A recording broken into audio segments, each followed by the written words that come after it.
Welcome back, ladies and gentlemen, and thank you very much for your greatest support. I have to appreciate you guys because what you're doing is so much wonderful and really need to be appreciated. Thumbs up for the good work of watching the videos. For our newcomers, please don't forget to subscribe, because by subscribing you'll have joined the community or the family of Bonita Media, so that any moment there's a video that has been uploaded, it's very easy for you to get it, and you can as well click the notification bell for you to get the video immediately it has been uploaded. Now, in this video, I've got 3 things to talk about.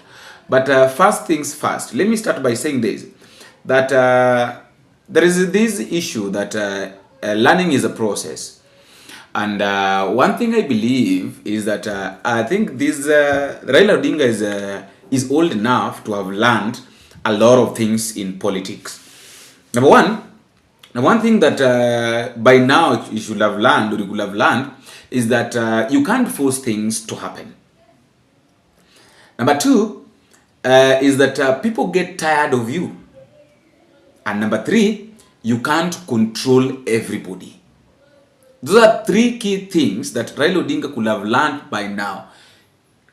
Everything has got its end. You can't control everybody. I really, because I'm failing to understand how Raila did not get it, that everything has got its end. People are tired of him. For instance, today, during the PG meeting, the UDA ODM PG meeting, I was like, why is everybody heckling Raila Odinga? And he's still there, he's still talking. You know, it is not bad. You know what he was coming up with, the issue of devolution, the CDF is not the work of members of parliament.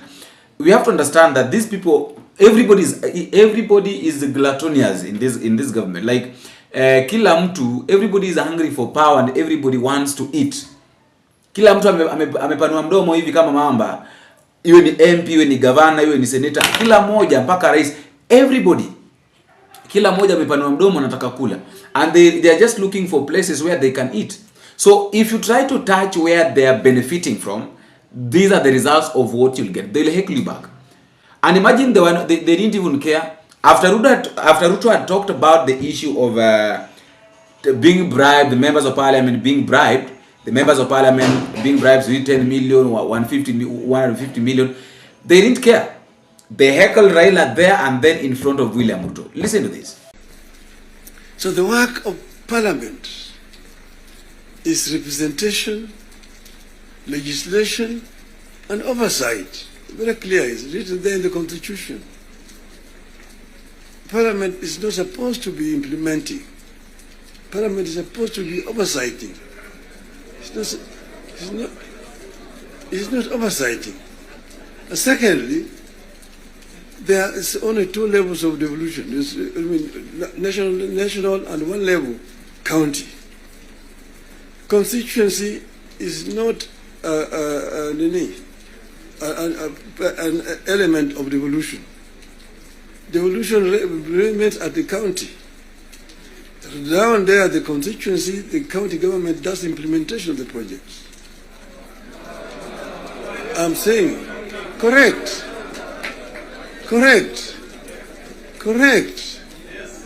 Down at the constituency, the county government. By the national government is supposed to do national projects, and we go down there. And there are functions which are clearly been assigned. Functions which have been clearly been assigned to the national government. I will tell you, your legislatures, and a very famous English politician said that I may not agree with what you have to say, but I shall not defend until death your right to say it. So listen to me. Let me say it. And then you'll have a chance to come and respond. So I'm telling you, I know that sometimes the truth is very bitter. I was there, and we discussed with the Karue when he was moving around to bring the CDF. The CDF was brought because of circumstances that were prevailing at that time. In those days, with the centralized system of government, there were very little resources which are going down to the counties. And that's the reason why the Harambee became the major ways of mobilizing resources. Sometimes you find nearly 100 cards in your desk for Harambees here and there. Whenever the president moved around, he'd go around to counties, to the districts. And as leaders, we are supposed to scan the horizon, spot the danger, and act to subvert that danger. In 2024, that last year, we understood that the dark clouds that were gathering over Kenya could have been exciting, but they could also mark the end of Kenya. We decided that it is better to have an imperfect country that is struggling to mend its ways than to have a collapsed one.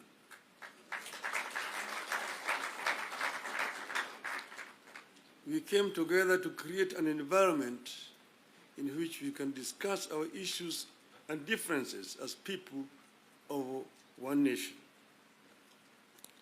As you know, and as you know here, there are countries that cannot discuss their issues at home.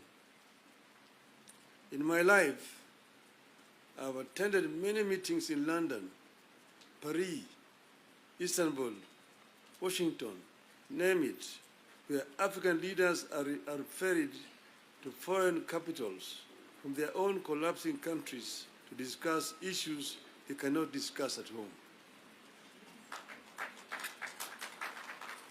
We go together to spare Kenyan that shame.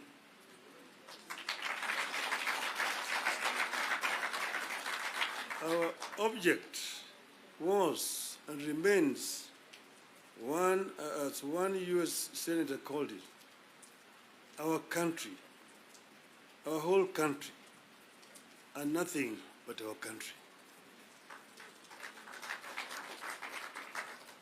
Having stabilized the nation, how have we performed in the intervening periods? How do we do better?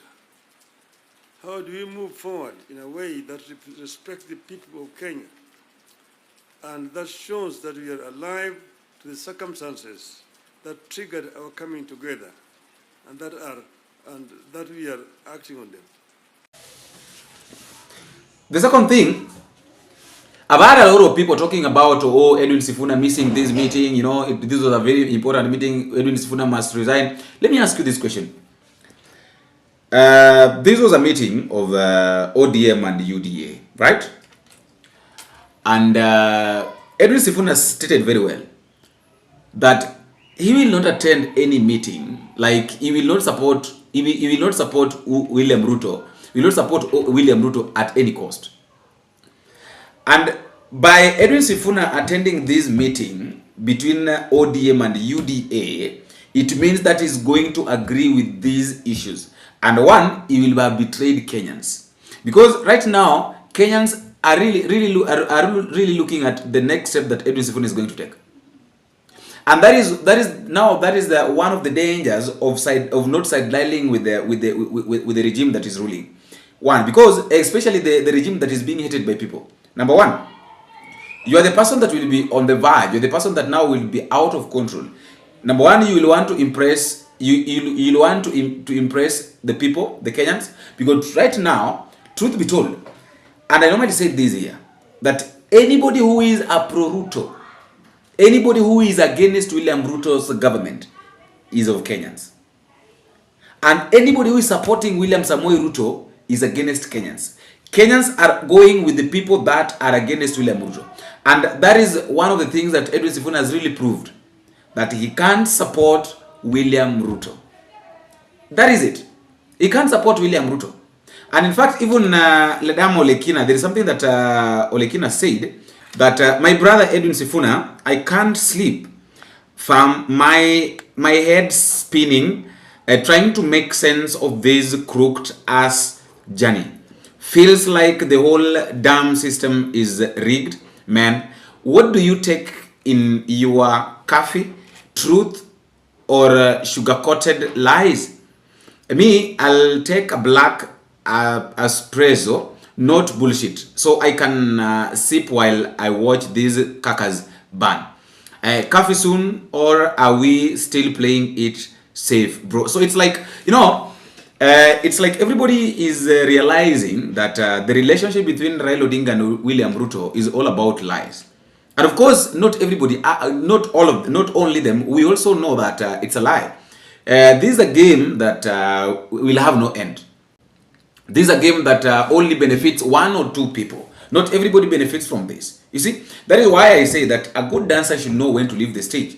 I normally say that it has reached a point that Raila Odinga should realize, should understand that people are tired of him. We are tired of listening to him. Okay, it's not bad, but he's old. He should understand that, oh, my time has come now. Let me go and rest. I've seen a lot of people blaming Edwin Sifuna, blah, blah, Edwin Sifuna, this, Edwin Sifuna, that. Babu Wino was not there. So, it is not a must. It was not a guarantee that all leaders should attend this meeting. Furthermore, there is nothing that Edwin Sifuna was supposed to go and write. So let us stop blaming Edwin Sifuna, Mara Edwin Sifuna this, Edwin Sifuna that. Okay, let's say that anataka kutoka. Can you prevent somebody? Can you prevent somebody from quitting a party simply because he's an HSG? What if he feels like this ODM party is not what I knew it back then? Because hata si tunaona there are a lot of things that we are seeing ourselves. This ODM party is not the party that we knew a long time ago. Things have changed. Things are different. It's only that now we can't talk about. You don't want us to talk about what we are seeing. We are seeing everything. So let us stop this issue, this drama. We are tired of this. Another thing, I've heard Cleophas Malala saying that, I listened to Cleophas Malala and I realized one thing, that they want to use that criteria. When Raila Odinga was away, when he came back, this issue that Baba while you were away, I think it was a song that was composed, that Baba while you were away. So Baba while you were away song went viral just immediately after Raila Odinga came back to Kenya. The government was not fair with citizens, and he decided to organize his rallies, demonstrations here and there, strikes that were following, like Monday, Wednesday, Friday. All the strikes which were there. So that is the point that Raila Odinga organizes is demonstrations, peaceful demonstrations as per se. But a lot of people died, a lot of people lost their properties, a lot of people lost their lives. No compensation has ever been done. But I don't want to talk about that issue of compensation because it's something very deep. You can't compensate someone who has already died. How much will you pay the family? How much will you pay the person? So those are the kind of things when we talk about compensation. Those are the kind of things that we're supposed to ask ourselves, that how much will you pay how much? So it means that you kill to pay. Like the government right now is talking about compensation. So some people died so that they can be paid, the family can be paid. It doesn't add up. Cleophas Malala is saying that Gachagua will land at JKIA and then they will go all the way from JKIA, they go to CBD, then from CBD they go to Kamkunji. We shall have a mother of all peaceful processions upon his arrival.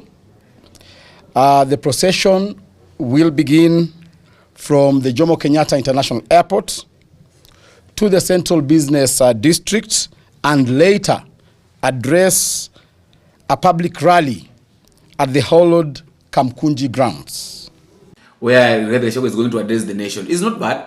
But then I've been trying to ask myself these questions. Question number one that I've been asking myself, that how many properties are going to be lost? How many might be lost? Like, okay, because of course we know what that one automatically will lead to a demonstration, because the government will want to counterattack this. The government will always want to counterattack what the Gachagua is doing. So when these people will be demonstrating, what will the government? The government will just fold their hands. Now I say, let us watch what they're doing. Do you think it's possible? It's not easy. It's not easy for the government to fold their hands and watch Rigathi Gachagua doing his things freely in this country, and nobody even reacts. So these meetings, the meeting here, it has got a lot of things, a lot of things in it. Number one thing that it has, Rigathi Gachagua wants to prove a point that boss, mimi hakuna kitu naweza nifanyia. Because remember the threat that Murkomen mara watamshika Rigathi Gachagua, atapelekwa DCI, aende record statement. Gachagua said that I cannot do that. And remember, Cleophas Malala also said that they are going to mobilize more than 3,000. Was it 3,000 or 30,000? I think something like 3 to do with 3 or 30,000. Kenyans to go and meet Rigathi Gachagua at Jomo Kenyatta International Airport. I don't know how powerful is Rigathi Gachagua that this government, everybody is talking about Gachagua, that they can't have, they can't have peace unless maybe they do something to Rigathi Gachagua. Let us wait and see. But one thing I love to say is that a time has come now for everybody. I think hapa unasemaga that God for us all and every man for himself. Every politician is looking for his own ways. But one thing I can say is that Raila Odinga is only tired. Let mzee aende apumzike. Kama unaweza kuzungumza na members of parliament and they heckle you back and nothing is happening, they heckle you back. Raila Odinga, members of parliament are heckling you. What does that one tell you? That one tells you that your opinion doesn't matter to them anymore. Like your voice, your opinion doesn't matter completely. And really, William Ruto knows this, that Raila Odinga's opinion doesn't matter in this country. I don't know why he keeps on pushing this mzee to the wall. He really wants to ruin this mzee kabisa. Anataka mzee aende pumzike kama amechoka, kama yani ile political, ile career yenye alitengeneza, ile jina yenye alitengeneza kwa politics imekuwa drained kabisa, imeisha kabisa. That is what is, because right now I rest assured there is no politician in this country, and you can confirm with me, these are the comment section. There is no politician in this country, unless maybe there is, but these, I'm talking about the veterans. There is no veteran politician in this country who is hated like Raila Odinga. I know watu lazima watajifanya, oh, we love Raila Odinga, but truth of the matter is, how many veteran politicians do you have in this country? Name them, name for me all of them in the comment section, and then you tell me that Boni, so far, anza tu kuzipanga from the most loved to the most hated, or most hated to the most loved, hiyo criteria. Kwanza yule mwenye anapendwa mpaka yule mwenye hapendwi kabisa, mwenye anachukiwa, au anza kwa mwenye anachukiwa mpaka kwa mwenye anapendwa. Just name them in the comment section. Number 1 is William Ruto. And William Ruto, you can't say, is William Ruto a veteran politician? Okay, let us put him there. So we have William Ruto. According to me, I know we have William Ruto and Raila Odinga. Those are the most hated veteran politicians in this country. Kama kuna mwingine pengine unaweza kuniambia kwenye sehemu ya maoni, I might not know. I can't know everything, of course. Because perhaps maybe my view of things is different from what you view. That is why I've said that you'll tell me in the comment section. But as I wind up, I want to say this, that let us not jeopardize things. This government should realize that Kenya is bigger than them, and they have no opinion whatsoever to judge this country or to judge Kenyans, something like that. After all, guys, that is just my thought, and that is all for now. Let me know what you think in the comment section. Don't forget to drop me a comment, tell me what you think and where you're watching this video from. Until we meet again, I have been your host, Edwin Sifuna. Big.